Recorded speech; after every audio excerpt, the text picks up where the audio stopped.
కూడా ఇందాక మీరే అన్నారు, ఒక మాట విన్నారు. ఏమన్నారు?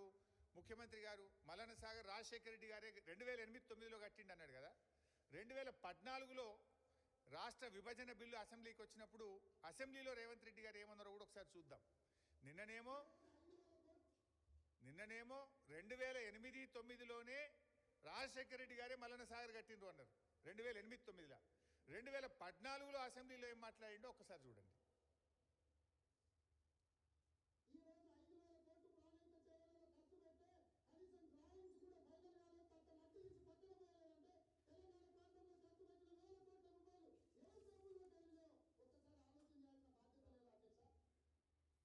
ఏమన్నాడు? 5,000 కోట్లు ఖర్చు పెడితే తట్టెడు మట్టి ఎత్తలేదు అన్నాడు. తట్టెడు మట్టి ఎత్తలేదు ప్రాణహిత చేయవలలా అని 2014లో అసెంబ్లీలో మాట్లాడిండు. రికార్డులో ఉంది అసెంబ్లీలో. నిన్నేమంటాడు? 2008-9లోనే మల్లన్న సాగర్ రాజశేఖర రెడ్డి కట్టినట్టాడు. అబద్ధాలకు కూడా హద్దు పద్దు లేకుండా పోతుంది. జోక్ అయిపోయింది. ఒక ముఖ్యమంత్రి మాటలు ఇక ప్రజలు రేపు నమ్మకుండా అయిపోతున్నారు. బాధ్యతాయుతమైన రాజ్యాంగబద్ధమైన పదవిలో ఉంటూ దేవుడి మీద ప్రమాణం చేసి పొద్దున్న లేస్తే ఈయన అబద్ధాలే మాట్లాడుతున్నాడు. అంటే అసలు మల్లన్న సాగర్నే తన ఖాతాలో వేసుకుంటున్నటువంటి ఈ గుంపు మేస్త్రి గోబల్స్కే తాతగా మారిపోయింది. గోబల్స్ అంటేనే ఆయన అబద్ధాలకు మారిపోయారు. ఆయనకు తాత అయిపోయింది. అసలు ఆ 2 పిల్లలు గిట్ట రిపేర్ అయిపోతే కాళేశ్వరం కూడా నేనే కట్టిన అంటాడో ఏందో, మేమే కట్టిన వెనకట కాంగ్రెస్ గవర్నమెంట్ అంటాడో ఏమో అనిపిస్తుంది నాకైతే. ఆ సెక్రటరియట్ కూడా పునాది రాళ్ళు నేనే మోసిన అంటాడు మళ్ళీ ఎక్కువ మాట్లాడితే. లేదంటే మనం అమరవీరుల స్తూపం కట్టినాం, ఆ చిహ్నానికి కూడా నేనే మేస్త్రి అయినా అని మాట్లాడినా ఆశ్చర్యం లేదు రేవంత్ రెడ్డి.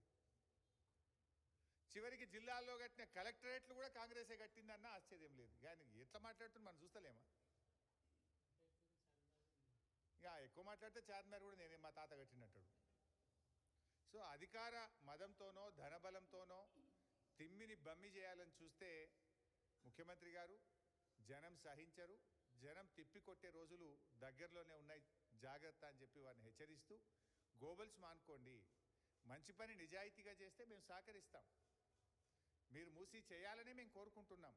నువ్వు మూసీ చేస్తున్నావు అంటే ఆనాడు కేసీఆర్ కాళేశ్వరం కట్టిండు గనక, 50 టీఎంసీల మల్లన్న సాగర్ ఉన్నది గనక నువ్వు ఇలా మూసీకి నీళ్ళు తేగలుగుతున్నావు. దానికి ప్రధానం Mallanna Sagar, that is part and parcel of Kaleshwaram. నువ్వు మూసీ చేస్తే 2013 చట్టాన్ని ఫాలోగా ఆనాడు మల్లన్న సాగర్లో ఏవైతే ఒప్పుకున్నావో గవే చెయ్యి. ఇలా మల్లన్న సాగర్లో మొన్న కోర్టు జడ్జిమెంట్ వచ్చింది. మేము ఆల్మోస్ట్ 90% నిర్వాసితులకు పేమెంట్ చేసినాం. కొద్దిమంది అక్కడక్కడ మిగిలిపోయినారు. సింగిల్ ఉమెన్ కానీ సింగిల్ విడోస్ ఎవరైతే ఉన్నారో వాళ్ళకు కూడా R&R ప్యాకేజ్ ఇవ్వమని చెప్పి కోర్టు డైరెక్షన్ ఇచ్చింది. సంవత్సరం రేవంత్ రెడ్డి ముఖ్యమంత్రి అయిన మొదటి నెలలోనో ఒక నెల ముందో వచ్చింది కోర్టు జడ్జిమెంట్. 2 ఏళ్ల నుంచి వాళ్ళు తిరుగుతున్నారు. కంటెంప్ట్ కూడా పోయినారు వాళ్ళు. వాళ్ళకి పైసలు ఇస్తలేడు. మల్లన్న సాగర్ నీళ్ళు హైదరాబాద్ తెస్తారట. ఆనాడు మల్లన్న సాగర్ దగ్గర పోయి నిర్వాసితులకు మేలు చేయాలి, ఎక్కువ పైసలు ఇవ్వాలని దీక్ష పడతాడట. ఇవాళ హైకోర్టు కంటెంప్ట్ వేసి వాళ్ళు నోటీస్ ఇచ్చింది గవర్నమెంట్కు. కానీ పాపం ఆ మల్లన్న సాగర్ నిర్వాసితులకు ఒక 100 కోట్లో 50 కోట్లు ఇచ్చేది ఉంటే అది ఇవ్వడానికి ముఖ్యమంత్రి గారికి చేతులు రావడం లేదు. ఆనాడు నిర్వాసితుల గురించి మొసలు కన్నీరు గార్చిండు, దీక్షలు పట్టిండు. మరి అలా ముఖ్యమంత్రి అయిన తర్వాత ఎందుకు చేస్తలేవు అని అడుగుతున్నా. మాకంటే మెరుగ్గా చేయనుంటివి, సరిగా అది ఎట్లా చేస్తలేవు? కనీసంగా కంటెంప్ట్ ఇచ్చింది కోర్టు. 100 కోట్లన్నీ ఇచ్చి ఆ మల్లన్న సాగర్ నిర్వాసితులు 90% అయిపోయినా 10% అన్నీ ఇయ్యను. ఇలా మల్లన్న సాగర్ నీళ్ళు కావాలి నీకు, కాళేశ్వరం నీళ్ళు కావాలి నీకు, కానీ వాళ్ళ బాధలు పట్టాయా నీకు? వాళ్ళకి ఇవ్వాల్సిన డబ్బులు కూడా వెంటనే ఇవ్వాలని చెప్పి కూడా నేను ఈ సందర్భంగా కోరుతున్నాను.